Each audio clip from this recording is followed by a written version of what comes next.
Such a pleasure to meet you. And Porsha Monique with Porsha Monique Media. Jessica, you need no introduction. People know you. Let's talk about who you are and where you are in this journey. We are at AFF. You are a guest in Cadillac. You have your full stamp here. The Catch Me If You Can. And you are absolutely like. So briefly, just kind of share your journey. I heard you say second grade you started with finances and you've always been a world traveler. How did you get started quickly? And did you always know it would lead you to such iconic heights? It's my parents. And I think for me, I'm very grateful for the parents that I had bestowed upon me. My family is from Uganda. My parents moved to the U.S. permanently in 1969, and they settled in Detroit. And all that I have and all that I am is because of them. And I started traveling internationally at the age of 4, and they just, but it's a private school, so just set up our lives in a very different way. But one thing I think my parents did that don't do enough is my parents allowed me to quit. So I would be in a whole bunch of things. I did ballet, tap, I started playing the piano at the age of 3. I played softball, tennis, percussion, clarinet. I've done so many things where I'm like, I don't do the thing. And I'm like, I don't do it. And they allowed me to quit. They were never like, we paid for it, you had to do it. They were just like, now I'm the baby, so maybe that has a lot to do with it. But I think because my parents always allowed me to quit, I don't have a fear of like leaving things. You know what I mean? I don't have an attachment to like a thing where I'm doing. So if I don't like something, I'm like, I'm gone. I quit all of the jobs I've done. And I say that just to say, when something doesn't feel like it's for you anymore, you have to do a quick pivot. Yeah, you gotta move. You gotta make quick decisions, and you have to get on to that. Exactly, and I think that's how I got here. So I quit. Like I had an amazing corporate job straight out of college, and I quit. I used to work for the UN. Quit. Yeah. There's just all these things. I was working at a consulting firm, and I quit. Yeah. I'm like, my life is like a series of quitting. Yeah. But it's also a series of new starts and new beginnings and getting out there, exploring, and taking that next step, right? So we definitely appreciate you. And if you don't know, let's just get into some of the facts, right? First Black woman to travel to every country in the world. And you also went to Paris with Cadillac. Let's briefly talk about that because I'm not quite sure if that's a milestone in your career because you've been everywhere, but I do know that you were celebrating a milestone as well. Mm-hmm. You just turned 40. Yeah. So happy belated birthday. So let's talk about your journey with Cadillac and turning 40 in Paris. Yeah, so it was amazing. I've worked with Cadillac in the past. We started a partnership back in 2020. We came back together in April because I wanted to finish visiting every U.S. state before I turned 40. Okay. So we worked it out. I got to drive an XT4 to all of my last states. It was an amazing ride. And so Cadillac took me to my last 5 states, and I turned 40. So to get to go to Paris for the opening of Cadillac City, Paris, and for the global reveal of the Optic, the new electric vehicle in their lineup, it was so much fun. When I say we had a ball, and I just think that it speaks to alignment, right? And I think that me and Cadillac as a brand, we are perfectly aligned. So Detroit is the Paris of the Midwest. So to be able to hop on a flight from Detroit to Paris nonstop and get to celebrate a Detroit brand that has become an iconic global brand, it was just an incredible experience. I love that. What was like the most memorable piece of that journey? Honestly, it was getting to hang out with a bunch of the executives because I think I have a very disarming personality. So when the suits are in the room, a lot of people can be afraid to like engage with them, but I'm like, I treat everybody the same. Yeah. So whether it's the person serving me my champagne or it's a global vice president from General Motors, like I'm bringing you the same exact energy, so we're all gonna have a good time. That was my favorite part. I love it. Now, you just did a talkback session with Juanita Slappy, multicultural head of marketing for Cadillac. And you talked briefly about solo travel, especially as being a Black woman, right? So, of course, it could be daunting for many, but what advice would you give to especially Black women who are considering solo travel, but are kind of hesitant into, of course, safety and cultural concerns? I would say number one, just go.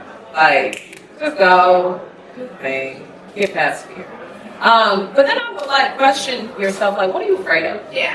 Because I think so many people are afraid of things, but like, can you even name the thing? And so I think if you can't even name the thing that you're afraid of, get rid of the fear. You know what I mean? So for me, like, I've been solo to probably over 90 countries now. I'm not afraid of humans. So if I'm not afraid of people, what is there to be afraid of? Like the truth? Yeah. Because I believe that most people in the world are good. Yeah. I don't believe people want to bring harm to me. And that has been what I've found in the world. So just go, interrogate what you're afraid of, and get past it. I love that. What you afraid of? The trees? Because they're not gonna hurt you. I'll call you in the night. Okay, so you're also here with your book, The Catch Me If You Can, right? Lovely artwork. I'm excited to read it. But tell us about the journey that you embarked upon when you started out writing your book. Child, and writing about PTSD. So, my editor at National Geographic reached out to me in the pandemic. There was a Washington Post article that I was referenced. So she did a little bit of research and reached out and wanted to write a book for National Geographic. Yes. Yes, I can write a book. And so it was a beautiful journey. It was a journey just under 2 years. And they've been a phenomenal partner. The book came out 2 years ago, actually almost to the day. It came out 2 years ago tomorrow. And it was beautiful. You know, what I loved about working with Nat Geo is they wanted to help me write the book that I wanted to write.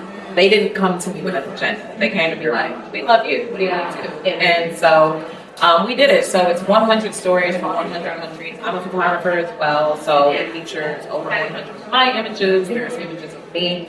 And I think one of the most beautiful things is that people get to see images of a woman that looks like me, a dark-skinned woman, a bald woman, and I love that. And what's so exciting is Detroit public students are going to be using my book as a sixth grade textbook. So 4,000 students in Detroit public schools are going to be using that book. So we're working on the curriculum this summer, and they're rolling it out in the fall.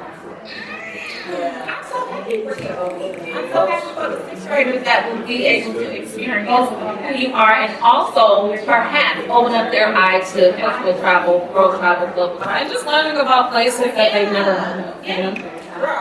Okay, so speaking of legacy and impact, right? What are you going to leave behind as your legacy, your travels and your work, and how do you hope to inspire the next generation, not just sixth graders, right, but the next generation of travelers and entrepreneurs? Honestly, I hope like when I leave, I hope I've helped people. I hope that I helped people to find their happiness. And I hope that I inspired people to That is, something for you in your legacy, because you just exude. You are bold. You are someone that you can see as visionary. And like you said earlier, there's no blueprint to this. Now you are the blueprint. So, and I want to travel the world. Guess what I'm going to do? I'm going to start your book. And then I'm going to just go out and do, right? Post-retirement. What you got, girl? I'm trying to retire me. This year I'm looking for a life partner. So if that man is out there, come retire. Out there.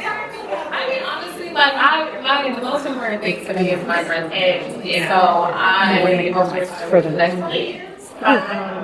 And it's really about like creating moments and memories with my friends and family. Like, you know, you want to be like, yeah, I mean, And I think a lot of people underestimate and undervalue it, because those are the most important things in life.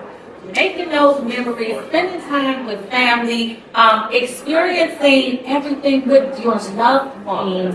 And to me, that's everything. Yeah. Like, I love when I can identify core memory. Exactly. That's core memory. Yeah. It matters more. It matters more than things. Well, I have to be on one of them yachts with you at. So, because,